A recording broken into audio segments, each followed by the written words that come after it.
ازيكم؟ النهاردة هنتكلم عن سلالات الكلاب الكندية.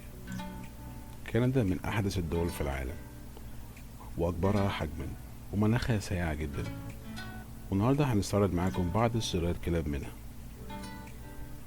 رقم 1، النيو فاونلاند، من أكبر الكلاب حجما، ولكن بالرغم من ده إنه كلب هادي جدا ومن أفضل الكلاب المناسبة للعائلات والأطفال. شكله رائع ومميز جدا وبيستحمل البرد، وده بسبب طبقات فروته الكتير. رقم 2، اللابرادور ريتريفر، من أشهر أنواع الكلاب في العالم وأفضلها. أكتر أنواع الكلاب اللي الناس بتقتنيها في كندا وأمريكا. متعدد الأغراض، كلب عيلة ممتاز، وفي منه 3 ألوان: أبيض وأسود وبني.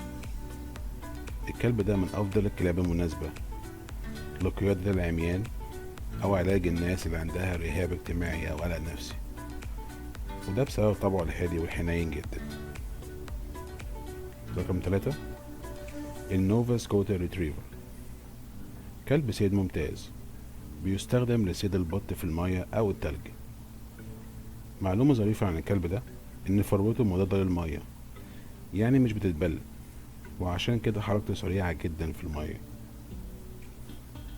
رقم 4، كلب الإسكيمو كندي، كلب صيد وشغل ممتاز،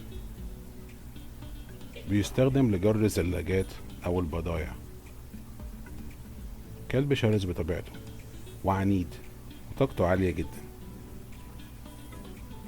رقم 5، اللانسر، كلب ضخم جدا وألوانه جميلة ومتعددة، بيحب المية وطبعه هادي وغير شرس بالمرة، وينفع إن يبقى كلب عائلات وبيحب الأطفال جدا. كلب ذكي وسهل التدريب. شكرا للمشاهدة. لو عجبكم الفيديو ما تنسوش تعملوا لايك وسبسكرايب. سلام.